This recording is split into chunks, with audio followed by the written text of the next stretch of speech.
guys, welcome to the Kim Iversen Show. Thank you so much for joining us. We have a very interesting show for you tonight. We're joined by the ever interesting, very intelligent Caleb Maupin. He is a journalist, political commentator, and author of a brand new book called Imperialism and Anti-Imperialism. And when I first started flipping through this book, what struck me wasn't necessarily that I agreed with everything in it. In fact, there's plenty of things here that I think people are going to want to challenge. But what I found interesting is that Caleb is trying to answer some really big questions that a lot of us have been wrestling with lately. And what makes the book interesting is that it's not just a collection of Caleb's thoughts on world events. Much of it is drawn from his own experiences over the years, covering international politics, organizing anti-war movements, traveling abroad, questioning U.S. government officials, speaking in countries like Iran, interacting with world leaders, including Vladimir Putin, and even having one of his articles republished in North Korea's state newspaper. Through those experiences, Caleb explores some of the biggest geopolitical questions of our time, from China and Russia to Ukraine, NATO, energy markets, sanctions, and the shifting balance of power in an increasingly multipolar world. And whether you agree with his conclusions or not, he has a very different framework for understanding what's happening in the world right now than what we hear on CNN, Fox News, or most of the mainstream press. So today, we're going to talk about who actually has power in the West. Is it the elected politicians? Is it the corporations? Is it financial institutions? Is it something else entirely? You might be surprised by his answers, because if politicians aren't really driving the bus, then who is? Also, we're going to talk about the countries that are often presented as alternatives to the Western system. You're always hearing about them: China, Russia, Iran, North Korea. Are these countries genuinely building something better? That is the big question. Is the alternative that they present going to lead to a better world? And finally, you know what? Let's actually talk about the fix, because a lot of times all we do is bitch and complain and say, this is broken, this is bad, this is terrible. Well, how do we fix it? Let's say we give Caleb a magic wand and he could reshape American policy tomorrow. What would he actually do? What does the future look like beyond simply criticizing the system that we have right now? That and more is coming up here on The Kim Iversen Show. We hear a lot about crypto, but here's the part most people miss. Crypto was created so you could actually own and control your money. After the 2008 financial crisis, Bitcoin was designed as an alternative to banks. So instead of a bank holding your money, delaying your transfers, or limiting your access, you are in control. And if you've ever had to wait for a transfer to clear, you've felt that problem.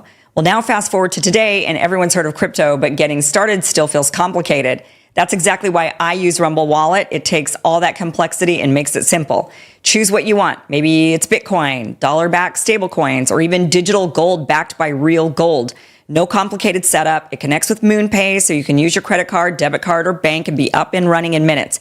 You can start small, like $10 or $50 or $100. It's not about the amount. It's about taking that first step and getting familiar while it's still early. And once you're set up, you can even support your favorite Rumble creators like me directly. So do this now. Scan the QR code on the screen or click the link in the description and download Rumble Wallet. And from there, all you do is you just set up your wallet, you tap buy, and you're in the game. In just a few minutes, you go from hearing about crypto to actually owning some. So again, scan the QR code on the screen and get started in crypto today. Sure, glad to be here. All right, Caleb Maupin, you always, you always stir the pot a little bit. People love having you on the show, by the way. I always get a lot of positive feedback whenever you're on. They say, this guy is so smart. Caleb Maupin is so smart. And you've written an interesting book, an interesting new book. What number, by the way, is this book? You seem to crank out books faster than anybody I know. Yeah, well, I have what a lot number of like little pamphlet-sized books that I put out of like pieces I've done or little studies, but this is a full-length piece, and this is a lot of talks I've given over the years. This is a lot of articles I've published. It goes back to like 2015 when I wrote an article that was published in North Korea's daily newspaper. It's got, a talk I gave in Brazil about oil price manipulation. It's got my interaction with President Putin, and it's got all kinds of stuff for over the years. It's a compilation that the organization, The Center for Political Innovation, we decided we wanted to put something together that was like one big volume that kind of gave an expression of what we're all about and the vision that we put forward. So that's why we published this. This is a little bit different than some of the little pamphlets I have on kind of niche historical topics, et cetera. Okay.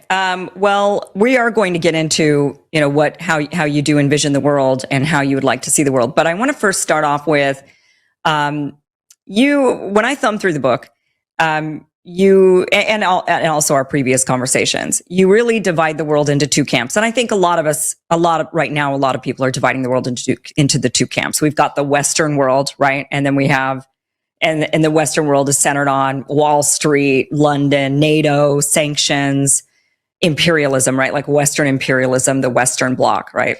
And then the other camp is this emerging bloc of countries. That would be China, Russia, Iran, North Korea, Venezuela. These are countries that have historically defied the United States. They've been under heavy sanctions pressures from the West, a lot of pressure to change and cave into the Western way of life and or in the Western worldview. And they've just refused to really do that. So there's this emerging bloc of countries.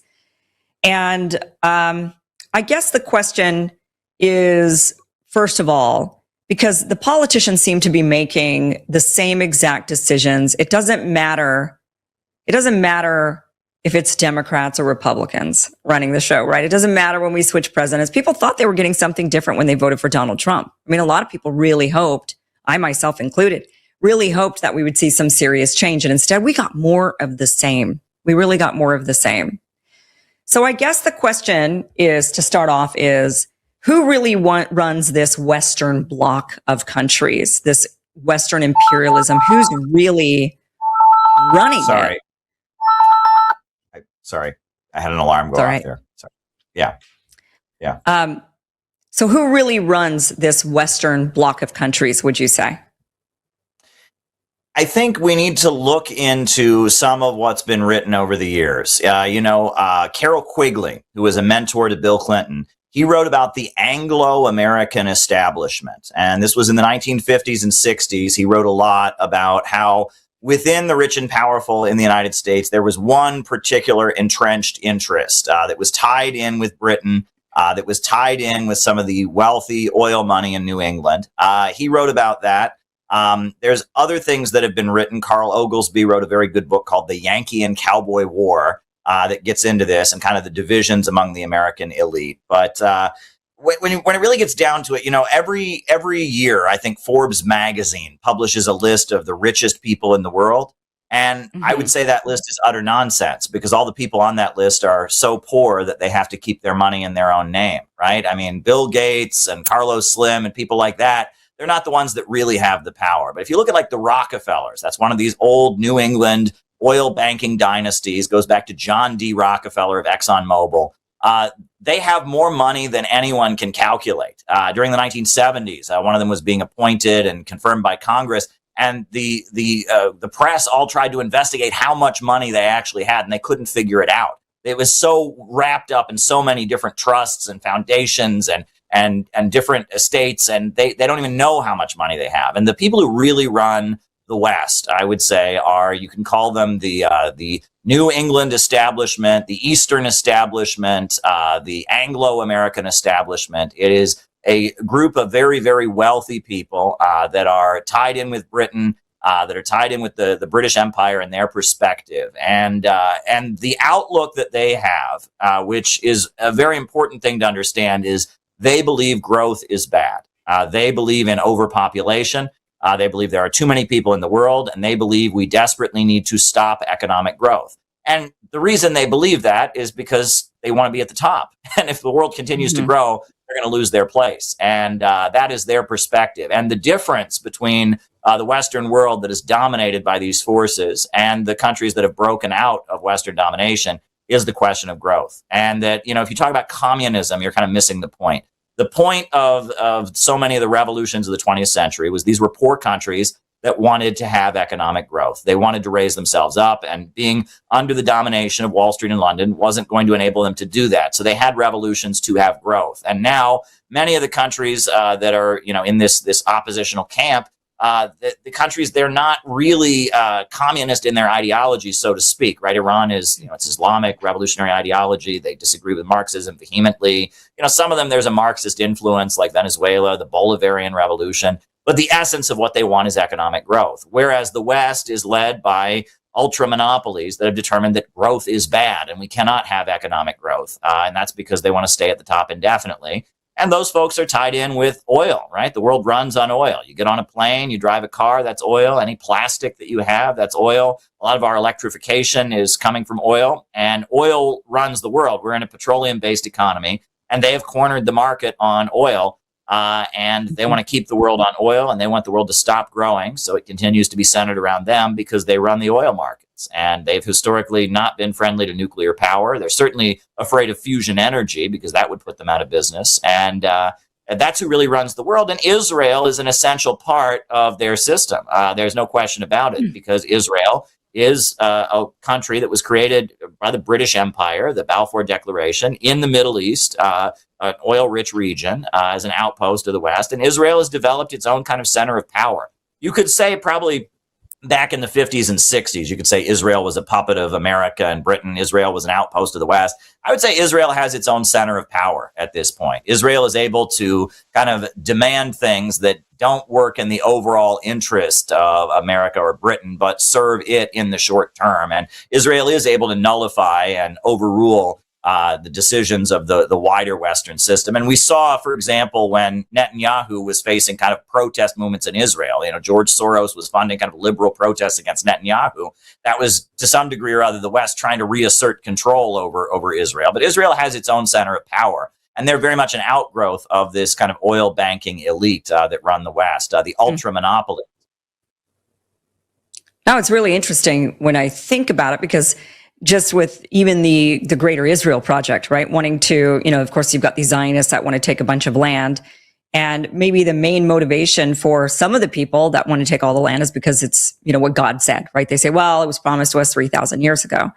But under the premise that you're working under, it sounds like, well, if you've got these oil monopolies really running the world, then they would want Israel to take a bunch of land because they want to control a lot of the oil-rich resources of the Middle East. They don't like that they have to make deals with the Saudis, or they have to deal with the Iranians, that they have to constantly be dealing with others, when instead they could just have a chunk of the land for themselves and keep it for themselves. And a good justification for taking land would be, well, God said so in the Bible, years ago, even though maybe they probably don't even believe in any of it, but it doesn't matter. It's just a good excuse for taking as much land as possible and wreaking havoc and getting a lot of support, public support, because you can get a lot of the Christians on board with, the Bible says, and you get a lot of Jews on board with, well, God promised this to us, right? So you can get a lot of people on board using these premise, but using these, excuses. But it sounds to me like what you're saying is, yeah, but the real motivation is actually just to control a huge chunk of the land in the Middle East. Absolutely. Am I getting that right?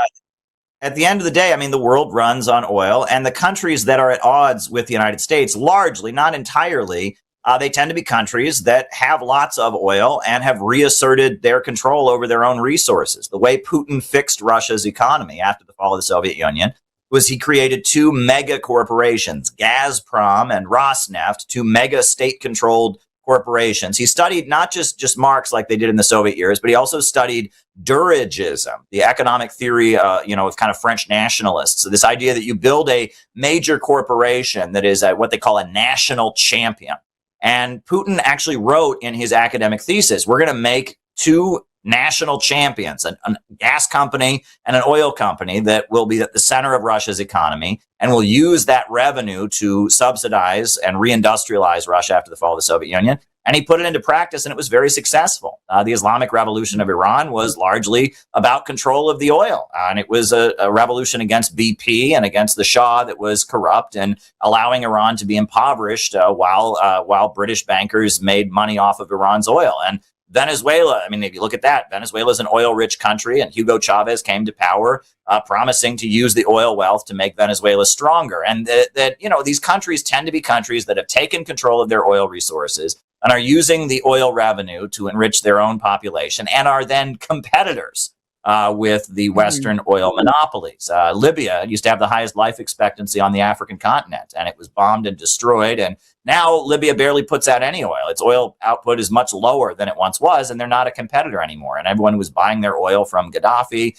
and from the Islamic Socialist government of Libya is now buying it from ExxonMobil and BP and Shell and Chevron. And Also, I think the fact that Saudi Arabia is more independent than it used to be. I mean, for a long time, Saudi Arabia was very much just part of the West. It was just kind of a compliant state. But Saudi Arabia has asserted its independence a lot more lately. Yeah, the idea that Israel would need to expand in the region to make sure that the oil-rich region of the Middle East remained under the domination of Western monopolies, I think that makes perfect sense. And Israel is very much also, I mean, it's so much an essential part of the Western system that it's able to kind of nullify decisions and say, look, we are so important in maintaining dominance over this oil-rich region that you have to do what we say.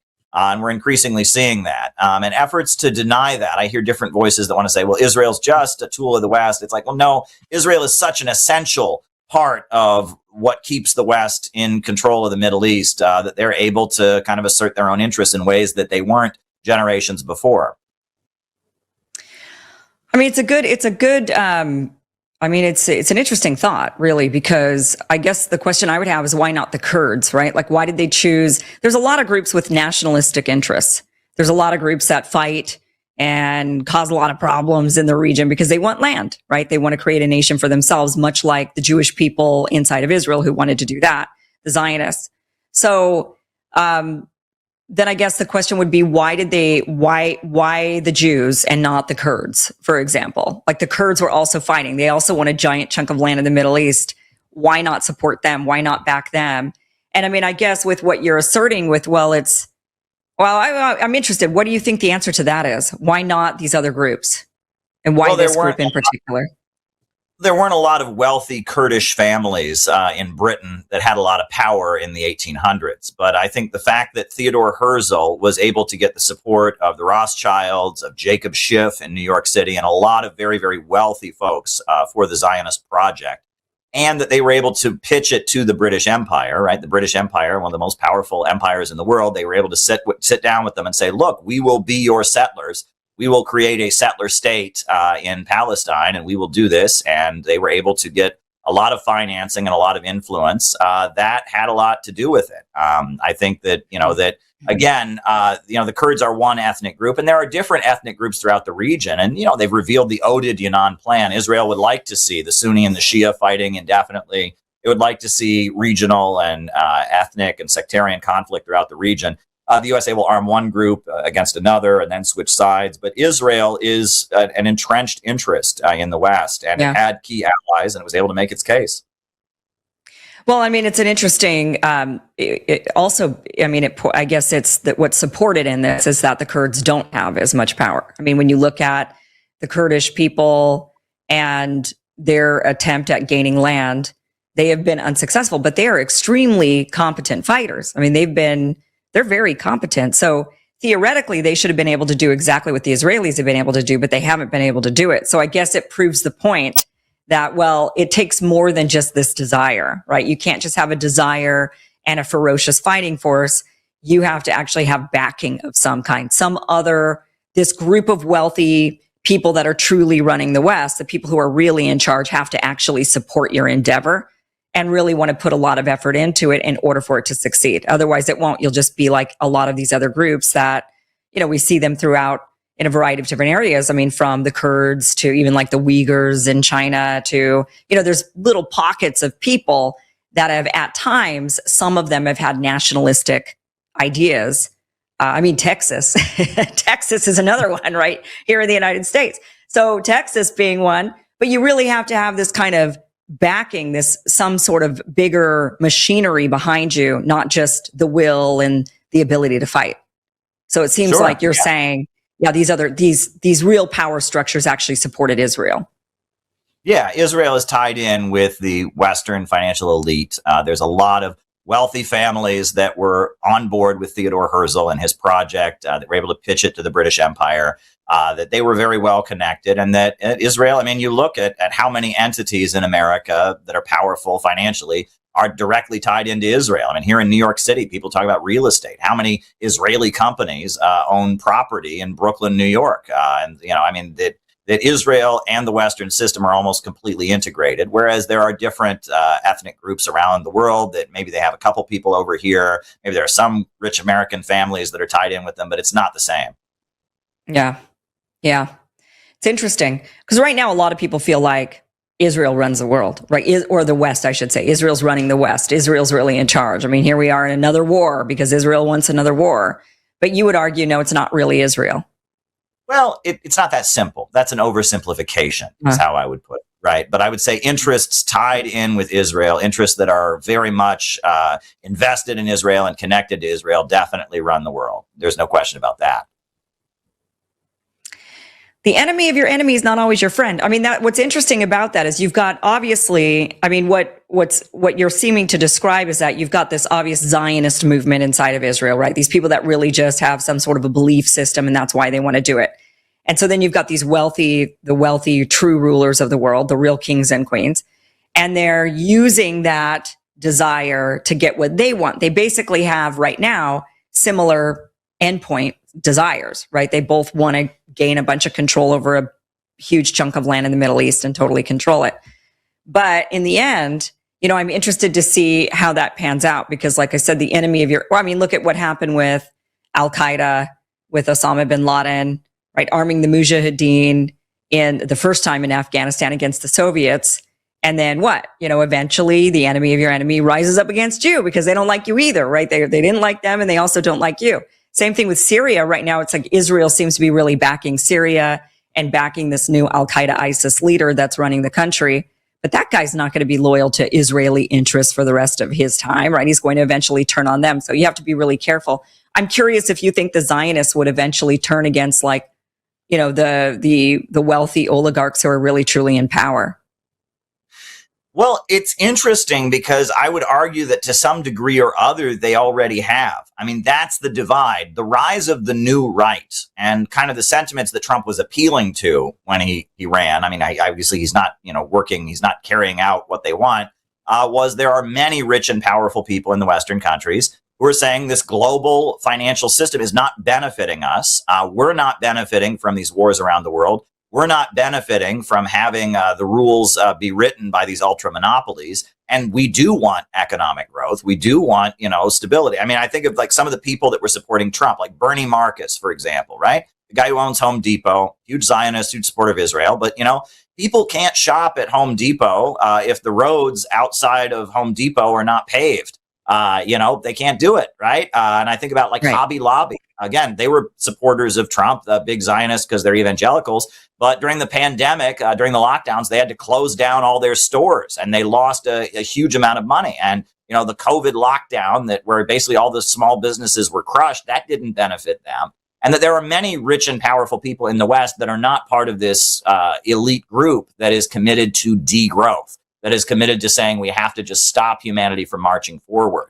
There is kind of a Malthusian agenda that the ultra rich have signed on to when people talk about Cecil Rhodes, the colonizer of Africa, in his estate when he died. It's the guy that, Zimbabwe used to be called Rhodesia because it was, Cecil Rhodes' estate, Cecil Rhodes' colony right after Cecil Rhodes. The Rhodes Scholar Program comes from his. When he died, in his will, he left lots of money for the creation of what he said was some kind of secret society. That sounds conspiratorial. I mean, it wasn't, the Illuminati or something, but some kind of secret society to advance the interests of the British Empire. And you have coming out of that, they create the Round Table Group, which is kind of like the first think tank or lobby that eventually leads to the Council on Foreign Relations. And a lot of the New England, old money, Eastern establishment, a lot of what they believe is Malthusian.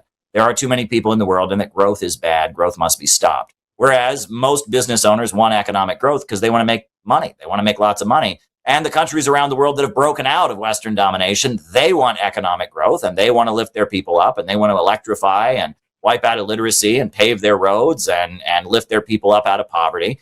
Growth is kind of the essence of what it means to be a human being. Human beings have the ability to reinvent our relationship with nature, expand our life expectancy, expand our population, and rise to a higher plane. But there is a pessimistic elite that is very afraid of humanity continuing to grow. And they have their grip on power. And anti-human beliefs are kind of essential to what they're about. I mean, that's why the Rockefellers were big funders of Planned Parenthood, for example. It wasn't because they believed in women's rights and all of that. It was because they were Malthusian. And when the Great Depression happened, they said this is because there are just too many people in the world and the poor people are breeding too much.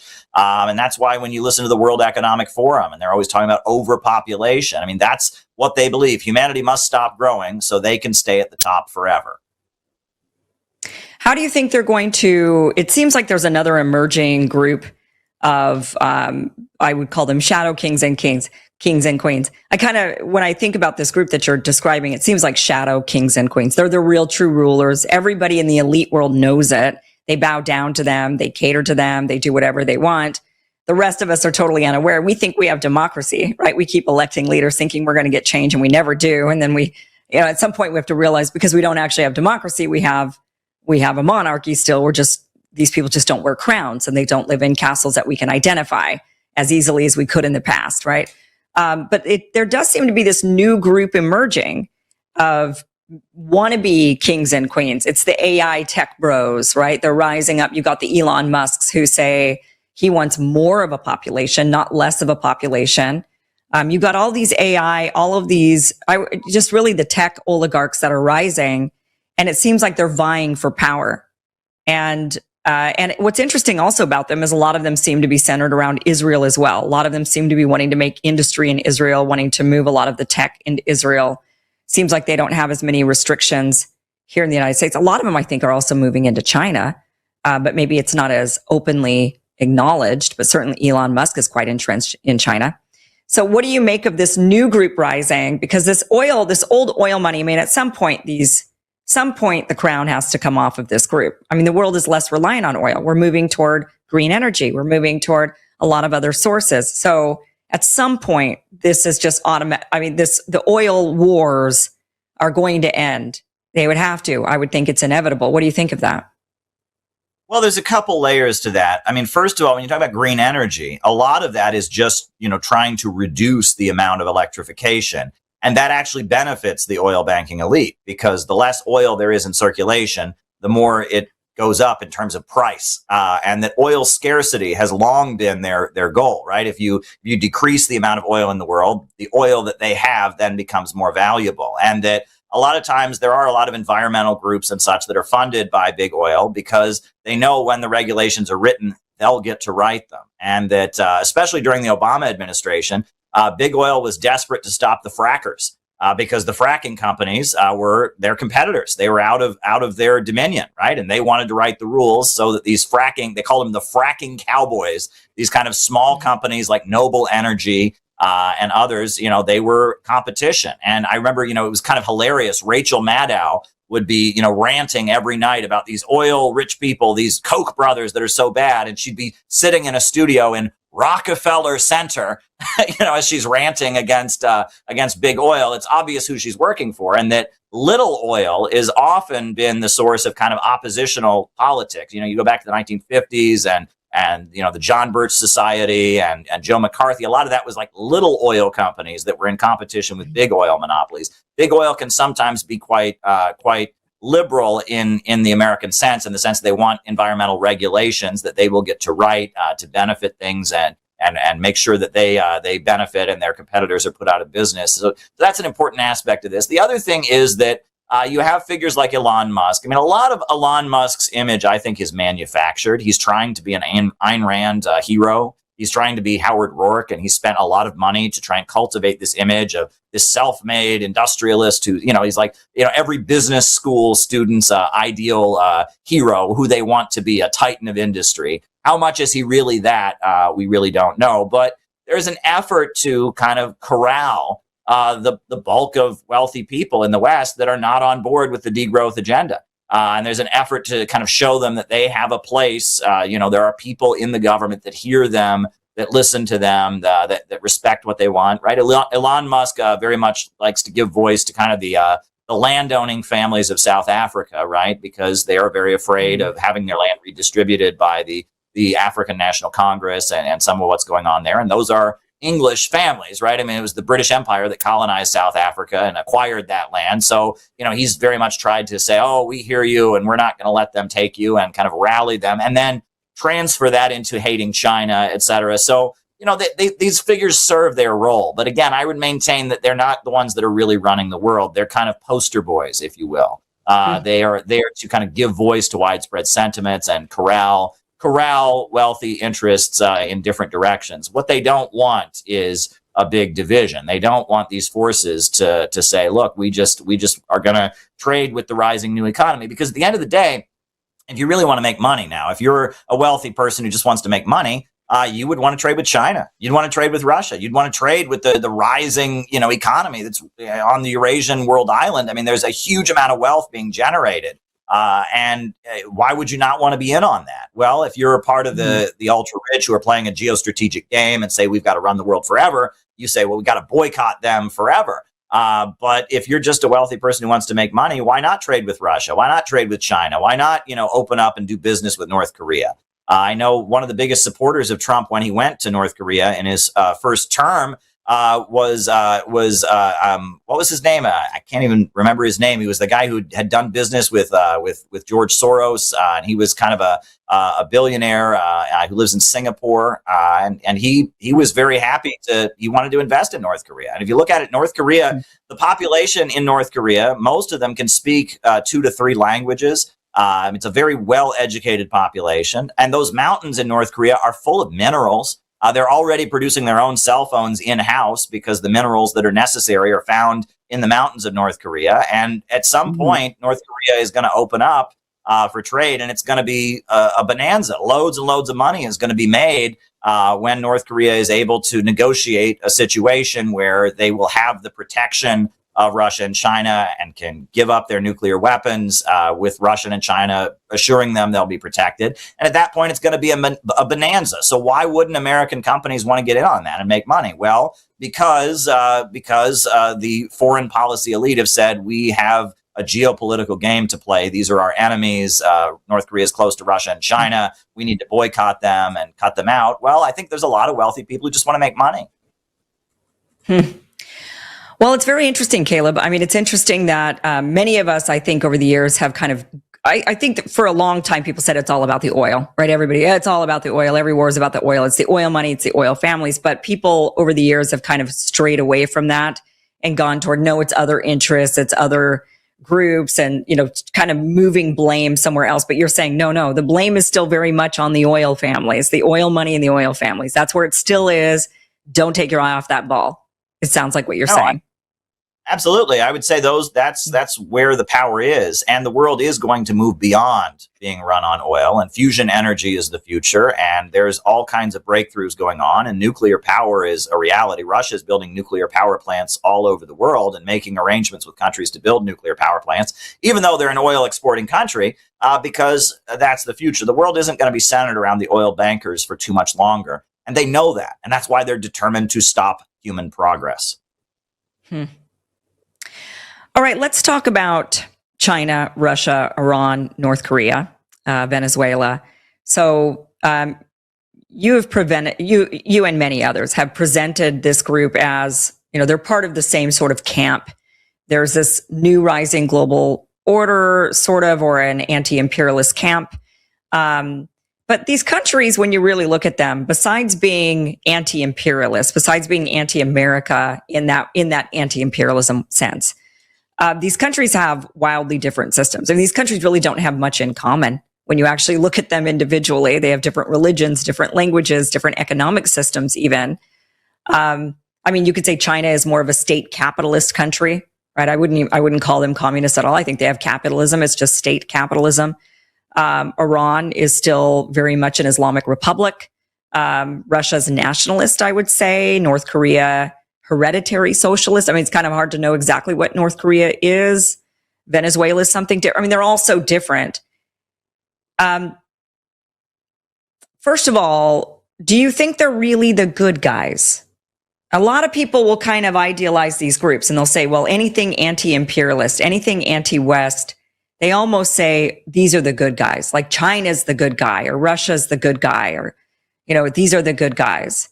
I'm not, I don't agree with that at all. I don't think they're the good guys. I don't think we're the good guys. I don't think I don't think anybody, I think power corrupts absolutely. So I think it just depends on which thumb you want to be under. Choose a thumb, this thumb or that thumb. But what are your thoughts on that? Why would you say that, do you think they're a group that's rising, that's going to benefit the world in some way? And if so, why? There is a fundamental difference between these countries that are rising and have broken out of Western domination and the West, and that is that they believe in economic growth. And they all have what they all have in common. It's interesting, different ideologies, different histories, but they all have an economy that is centered around a state that came out of kind of an anti-colonial revolution, right? That they had kind of an anti-colonial revolution, and that anti-colonial revolution led to the creation of kind of a powerful state. And that state draws its power from a very well-organized population. And that's where it gets a little bit tricky. These countries don't have the level of free speech that we have in the West, and they don't have the level of freedom of religion, freedom of assembly that we have, and that's not good. But at the same time, you could argue, and I have seen with my own eyes, that these countries are more democratic in the literal sense of the word than the West is, because democracy means the rule of the people.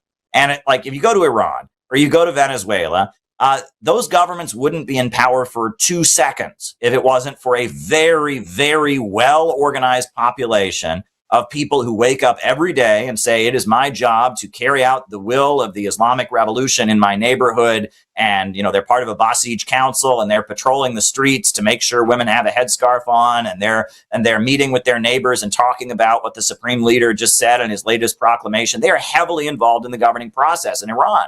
And Iran relies on these kind of community organizations of people that carry out the will. And the same in Venezuela, right? In Venezuela, those Bolivarian circles, they are the essence of the government of Venezuela. In addition to the regular military, they have Bolivarian militias where people wake up in the morning and they're going out in the streets and practicing how to run up and down the streets with their guns and, shooting together and learning everything. And there are people who wake up in Venezuela every day and say, how can I carry out the goals of the Bolivarian Revolution in my community, in my neighborhood?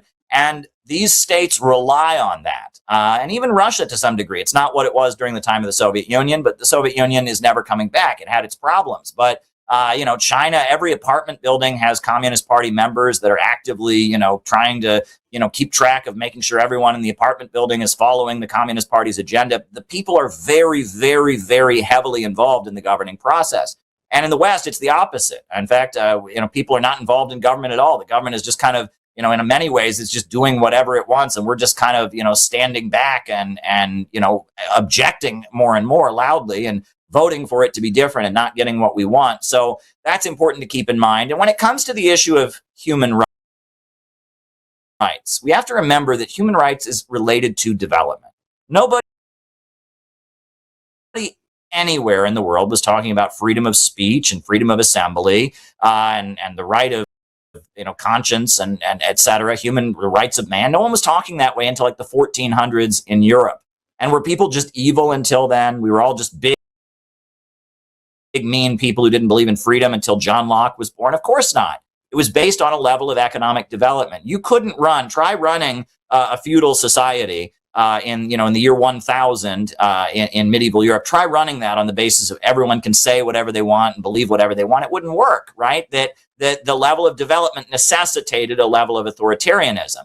But it was with a new level of development and the rise of the mercantile classes, and it was on the basis of that we got the idea of having an elected government and having property owners get to vote and having people being able to choose their own religions. Freedom comes with development. And every Western country, including America, has in its constitution stipulations where a state of emergency can be declared and we lose our rights, right? If the Congress declares war, you can forget about free speech in America. You can forget about freedom of association. You can even forget about property rights. The military can come to any factory and say, all right, you're going to do what we say as part of the war effort. And it's understood that that's necessary because you're in a state of war. and that these countries that are rising up, they're rising up from a level of underdevelopment, and they're building themselves up. And in a lot of ways, they are fighting for their lives. You could argue, I mean, China, the way that they've dealt with the Uyghur terrorists and Tibet separatists, et cetera, they're kind of battling every day to lift themselves up. They are, to some degree or other, at war. And I think they would all like to have more freedom of association and more human rights. They would like to have it, but the conditions they're in don't necessarily allow for it. And I think that's important to keep in mind. And when we, in the Western ideology, we kind of moralize it. Good countries have freedom and bad countries don't. Well, freedom is based on conditions, and we forget that in Western rhetoric a lot.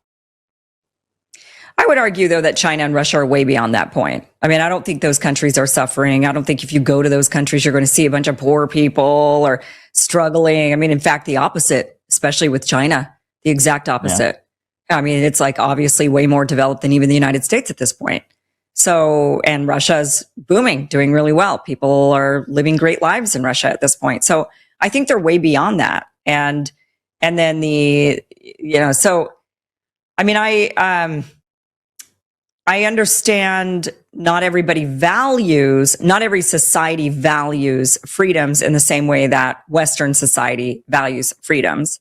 So I think Asian societies, and this could change in the future, but I think a lot of them are like, no, we feel free enough. It's very interesting when talking to people who live over there. My family still lives over there in Vietnam, for example. And, they recognize that they don't have the same level of freedom of speech. They know this. They're not stupid. They know they can't say everything. My family will even limit conversations with me online about certain topics. They'll say, we won't talk about that anymore right now, but they don't also seem to really yearn for it either. I mean, it's kind of an interesting, like they don't seem to miss it, but maybe it's because they haven't had it, or maybe they just don't care. They're focusing on other things. And so or maybe they don't have as many political problems as we do. And so they don't feel the need to speak up and assemble and have to go up against your government because they don't feel like their government is as corrupt, maybe, for example. I mean, I don't know exactly what it is, but there's certainly maybe a mental shift that's a little bit different. But I would say that China and Russia are way beyond the point of survival. I mean, it could be argued they're already the global leader. That could be argued.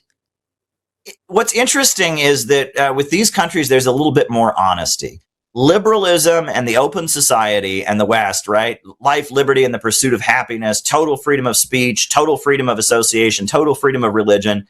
It's never been that way. It's always been kind of like a dog chasing its tail. You go back to the founding fathers. They were talking about, all men are created equal while they had slaves, and, that no one was even thinking about giving women the right to vote. And you can go all the way up to today where, the Uhuru movement is dragged into federal court for advocating being friendly with Russia, where Guantanamo Bay is full of people who are being held without charges, even though the Constitution very clearly says that, habeas corpus, you have the right to face charges. You can't just be held indefinitely. The drone strike program, right? The president can just sign off that you deserve to die. No trial, nothing. He just says, oh, that guy's a terrorist, put him on the drone list, kill him. That's certainly not Western liberalism. And Western liberalism has never been sincere, but it always claims to be. It always extols these lofty values of total freedom, total human rights, while doing the opposite. Whereas in a lot of these countries, there's a little bit more honesty about it. I'll never forget a conversation I had when I was in Iran, where I sat down with an Iranian cleric, and he said,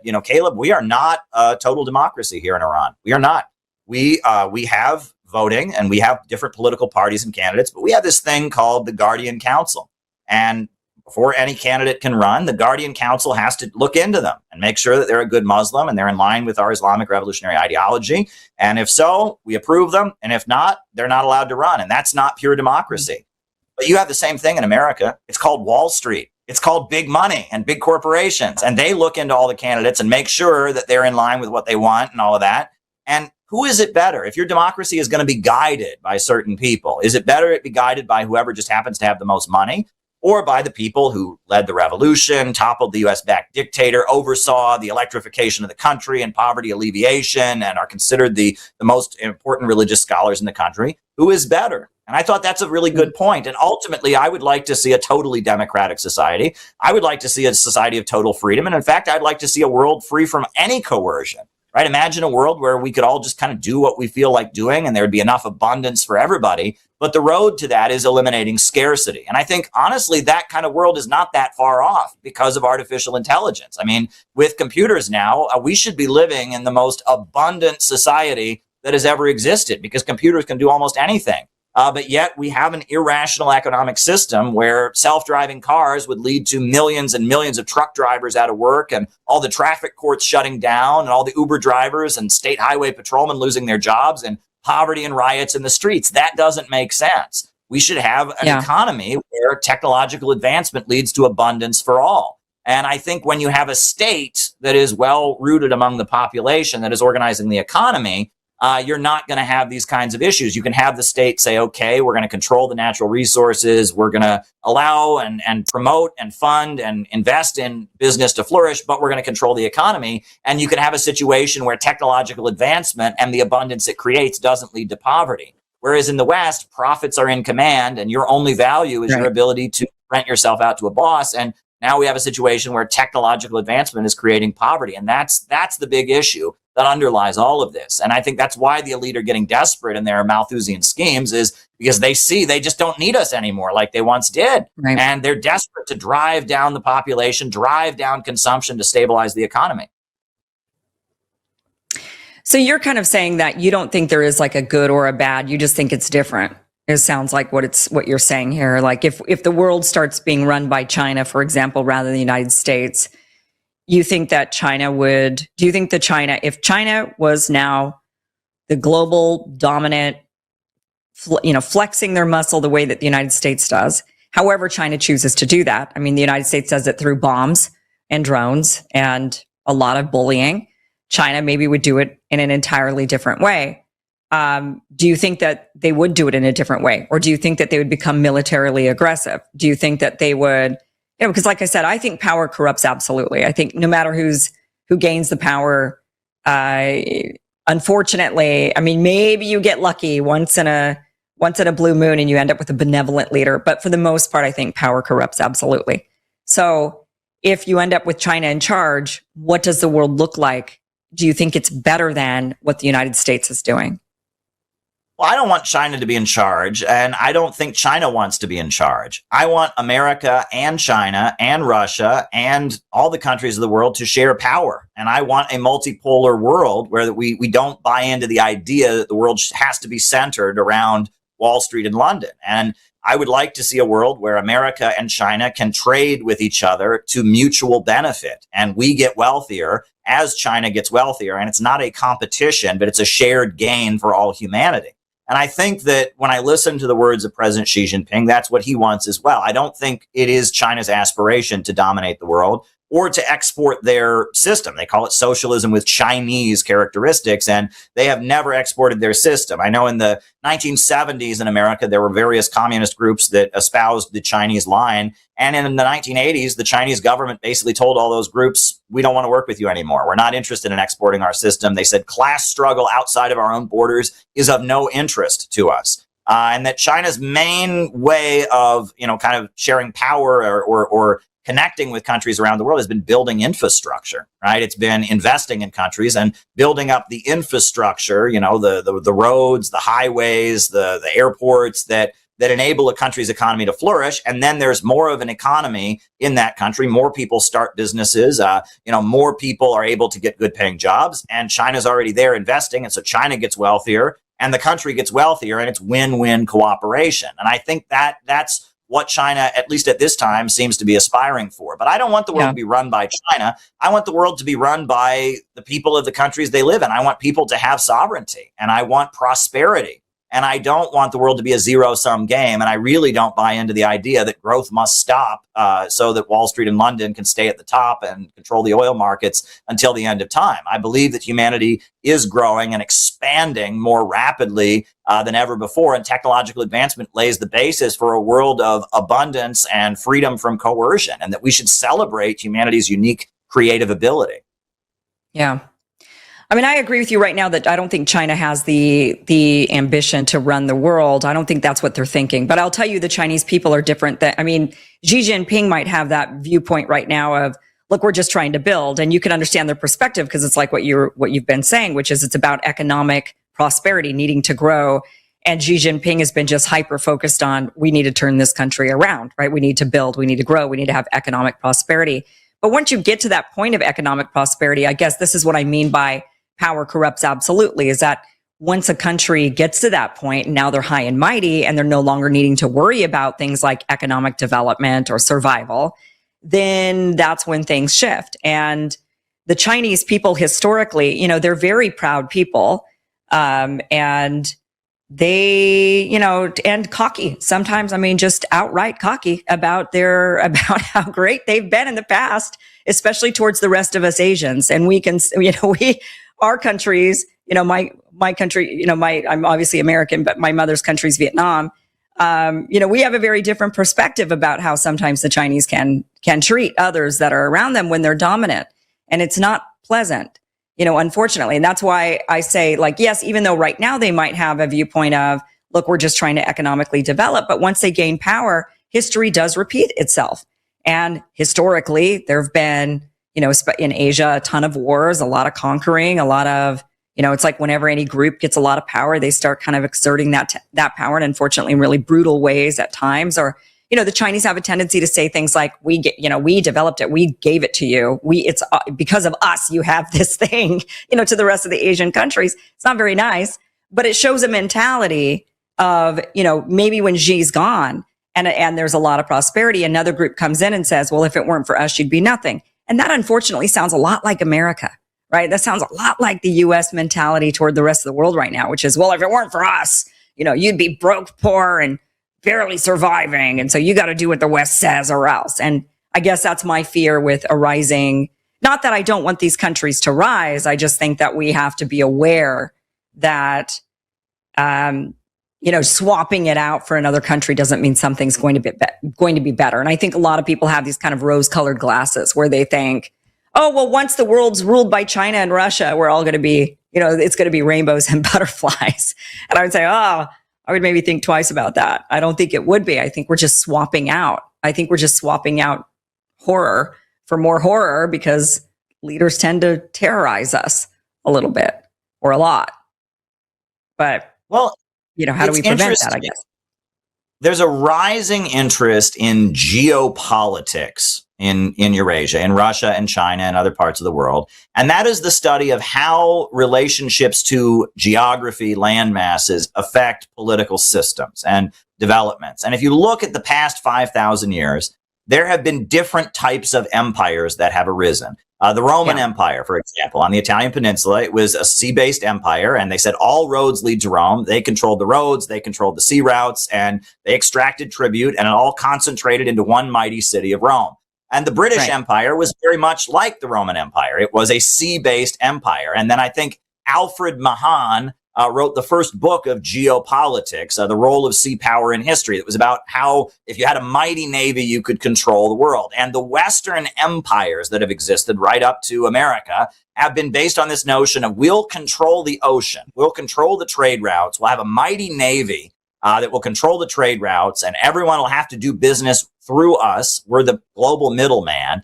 And we can then concentrate wealth in mighty cities that are like the center of this military and trade sea-based empire. And that's one model of an empire. And you call that Atlanticism. You know, that model in global trade is a model that basically leads to preventing development because you're just controlling the trade routes. Whereas if you look at the empires that have developed on land masses, you look at the Chinese dynasties that developed over the course of thousands of years, you look at the Russian Empire, in order to have a great landmass be controlled on the land, You have to build roads to connect the different regions to each other. You have to bring development. And the reason China was able to have like the first civil service examination, for example, the reason that China invented paper money, it was because in order to hold all that territory together, you had to engage in a kind of development. You couldn't just have a mighty army to control the trade routes. And that empires that develop on the Eurasian world island and on the land masses have a different character. And that's why the East is more collectivist, and just the culture is just more collectivist, because these are civilizations and empires that developed on the land versus the kind of empires that developed on the ocean in Western Europe. And I think there's a lot to that, and that has a lot to say. And that also, right before China endured the century of great humiliation, they had kind of pivoted into being sea-based, right? That's why there are so many ethnically Chinese people throughout the Pacific, is China had kind of tried to pivot into being almost like the British Empire, and they were contending with Japan, and that's when they had the century of humiliation, the Opium Wars. They almost lost everything. But now China has reasserted itself largely as being a land-based civilization, and that you could argue that what started with Dr. Sun Yat-sen and then continued with Mao Zedong up through Deng Xiaoping right up to Xi Jinping is China very much being focused on the landmass. And, you know, this kind of stuff is important. This is why the Taiwan issue is so important to China, right? When China was kept poor during the century of humiliation, it was because they were divided. And that, you know, that they didn't even have a strong central government. You know, in the 1920s, they had a famine, and, you know, there were people in regions that had lots of food, and there were other people in regions that were starving, and they didn't have a central government that could carry out relief. And, you know, the Chinese Communist Party, that is one of their big, achievements, is they've created one China. So when there are forces that want to break Taiwan away and say Taiwan is not part of China, it's a completely separate country, that is a threat to what China has achieved with one China. But even, during World War II, one of the great movies that came out during World War II, Sergei Eisenstein made a movie about a czar, Ivan the Terrible. You watch that movie, it's all about how this czar, Ivan the Terrible, was strong enough to bring the peoples of the Russian Empire together to repel foreign invaders and develop and advance civilization. And that the idea of having these great land masses together on the Eurasian world island is a source of their strength. And that's why Brzezinski, he also, this is a U.S. foreign policy strategist,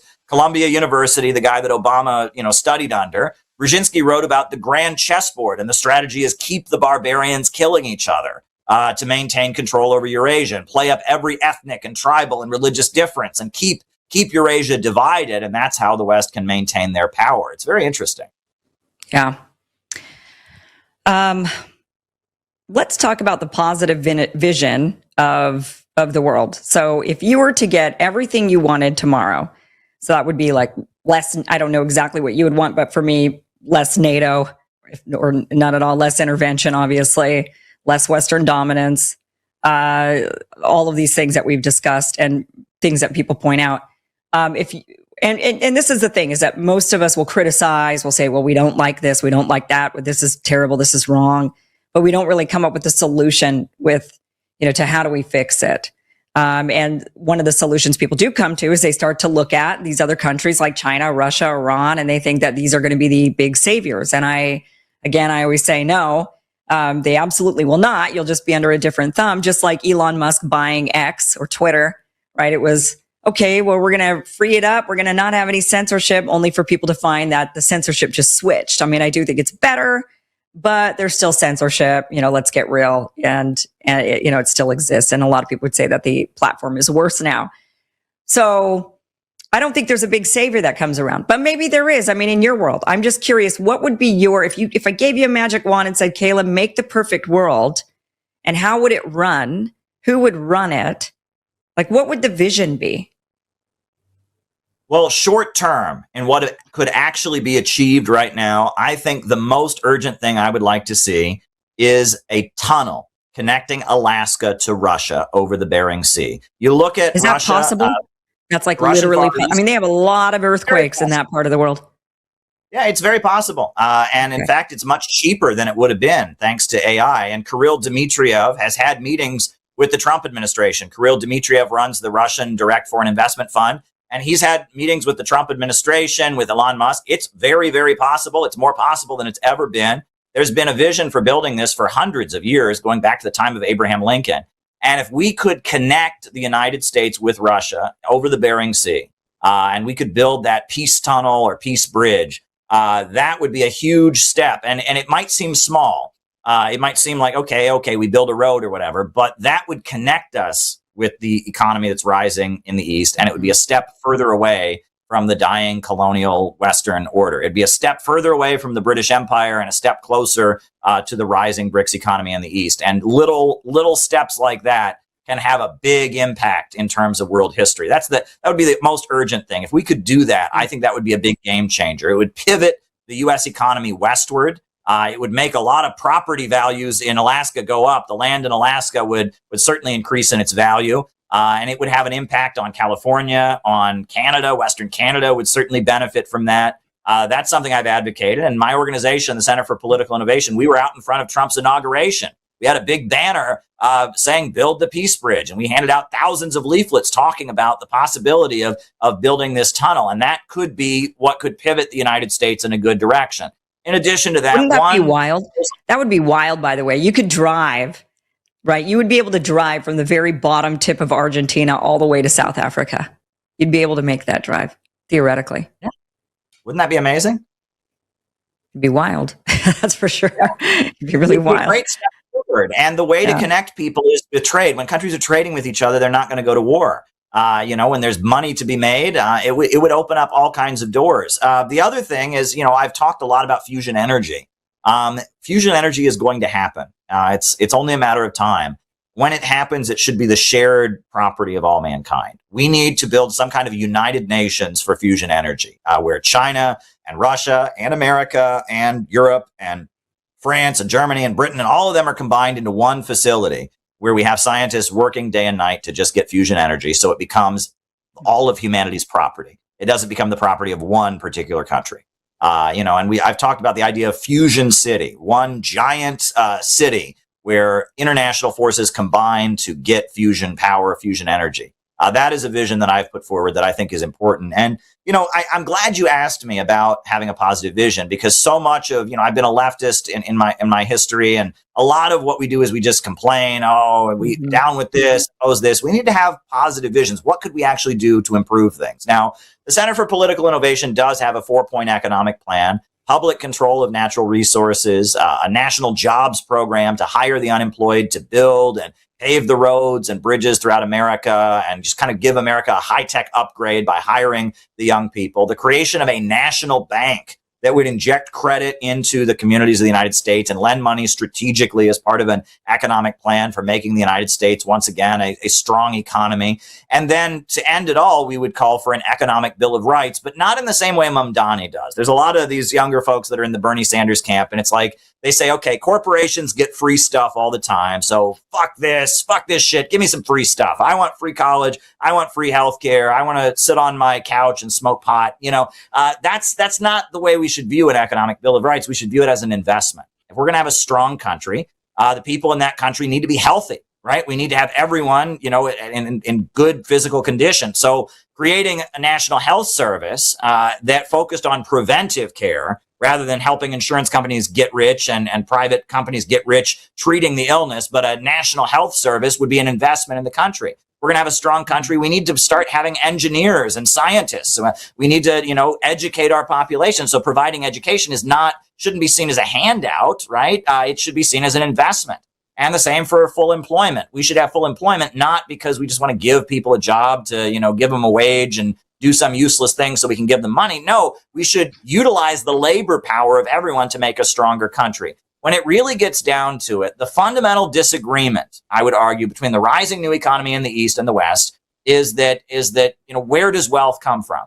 Well, many of the popes in the Catholic Church said human labor is the source of all wealth. Adam Smith, the capitalist economist, he said human labor is the source of all wealth. Karl Marx said that human labor is the source of all wealth. I believe human labor and human creative power and the creativity of human beings is the source of all wealth. The ruling elites of the West think the opposite. They think humans are the problem.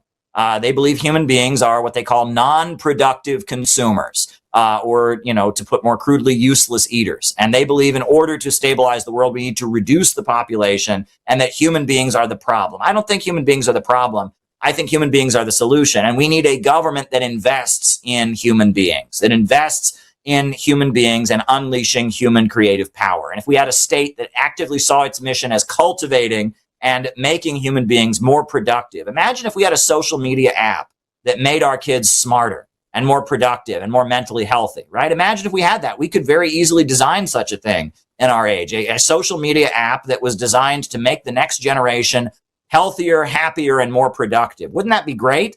You might not make as much money though, right? And the tech monopolies may not make as much money, having everything go down to the common denominator.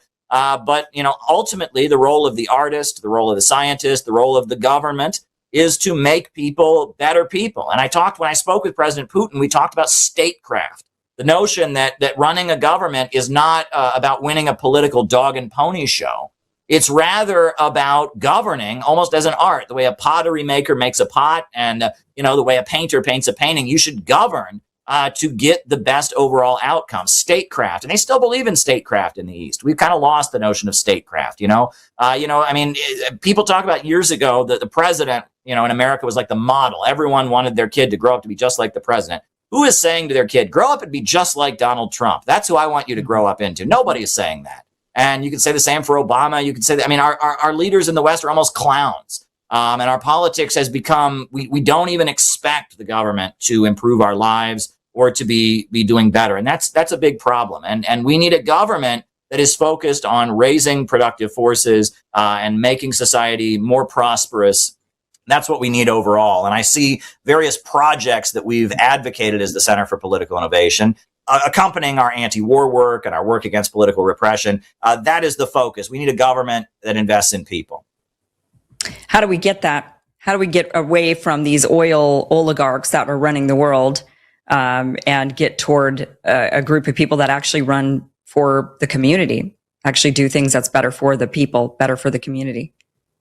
Well, when Thomas Massie lost the primary, I had a conversation with a number of people. I made some videos and I said, look, at the end of the day, Thomas Massie lost because there is no community infrastructure in his district that has an anti-Israel, anti-imperialist message. The people who decided the election were not the people that were listening to the podcasts and tuned in and all that. The people who decided the election are just normal people in his district out in Kentucky who are just living their lives and happen to attend some kind of evangelical church that says support Israel. And they take their kids to soccer practice and they go to church on Sunday, and they're not thinking about politics, but the politics just kind of comes with this community organization that they are part of.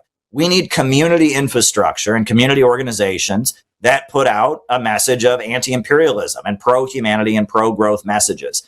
And that's what we need. And that's really what's going to be the game changer, because, the people that are tuned in and listening to politics and are really intense, that's always a small minority of people. Most people are not deeply engaged in politics. And most people's politics is kind of based on what they're around. And we need people to be around anti-imperialism.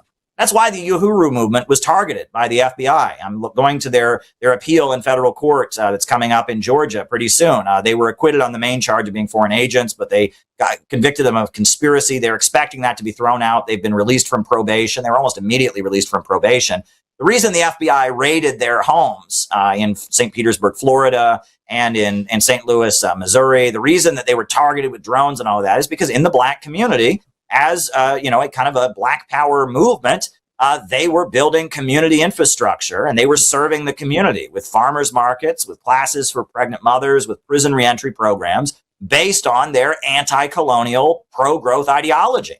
And that is what is really a threat to the powers that be. When you're building up community power, right? When you're not having a hashtag protest and you just run to the latest site and wave signs whenever social media tells you to, when you're not just complaining on the internet or having a rivalry and, having a spat between other social media influencers, but when you have real community power, community organizations that are putting out an ideology of breaking out of imperialism and opposing Israel's crimes, that is a threat to the status quo, because that's ultimately what will change things. And like I said, in all the countries that I've been to that have broken out of the Western system, it is their community organizations, their farmers markets, their community centers, etc. That is the basis of the anti-colonial government. And that's what we need in America. Is we need a movement Only a movement is going to change things. There's not going to be a savior within the power structure. And even if there was, right? I mean, you can't have somebody in the government. They can't do things and stay in power if there's not lots and lots of people organized to have their back and support them. The only thing that's really going to change this is a mass movement.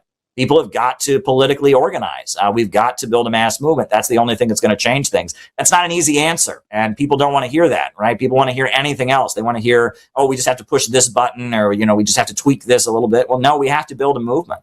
We have to have a layer of people who take on a life of struggle and make it their mission to build an anti-colonial movement in every corner of this country. Caleb Maupin, you're always so interesting to talk to, and obviously a very brilliant guy.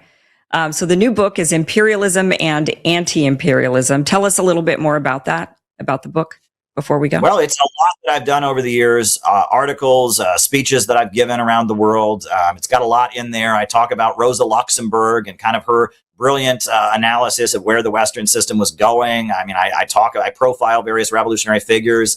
It has presentations that I've given in different parts of the world and different understanding of imperialism. Talks about Henry Charles Carey and his critique of the English system versus the American system. There's a lot in there, right? It's a volume that if you get your hands on it, you will have an understanding of the vision that the Center for Political Innovation is dedicated to. And there's a reason that I'm on TV almost every day around the world, right? I mean, there's a reason that if I'm not on RT doing my job as a reporter, I'm on African television, or I'm on Iranian television, or I'm on Turkish TV. I mean, there's a reason, we have an understanding of the way the world is going. And that understanding isn't widespread in America, but around the world, people understand that what we do is very, very important. And that's why I was able to speak with, the son of the president of Nicaragua. I was able to, have a direct conversation with President Putin. I was able to have a face-to-face sit down with the previous president of Iran, Ibrahim Raisi, right? Is that, that we have an understanding of the way the world is going. And the only future that America is going to have is going to be joining and connecting with this rising new economy. The new world beyond colonialism and imperialism is coming. So we can choose to just go down with the British Empire and go down with the ship fighting against it, or we can connect with it and we can find a way to trade with it and be part of it and get wealthier in the process. And I think that's what we need to understand. Russia and China, Iran, Venezuela, they're not going away. These countries are not going away. And we need to figure out how we can have the best option for America in a world that they are included in, a multipolar world. Yeah, absolutely, Caleb. Thank you so much for being here. Really appreciate it. We do have the link down below to Caleb Maupin's new book, Imperialism and Anti-Imperialism. And also, we also have the link to Center for, what is the exact name again? Center for Political Innovation. Center for Political Innovation. Center for Political Innovation. We do have. We have that link down below as well, Caleb, and also to your X profile for people to follow you there. Is there anywhere else you want people to go? I think that's good. Yeah, that sums it up. All right, Caleb. Thank you so much again for being here. Always a pleasure talking with you. Absolutely. Always a pleasure to talk to you. All right, guys, that is it for tonight's show. Thank you so much for joining us. Hope you have a great weekend. Do something fun. The weather's getting nice out there. And we'll be back Monday with another great show. 2 p.m. Pacific, 5 p.m. Eastern. We'll see you then. Have a great weekend. Bye-bye.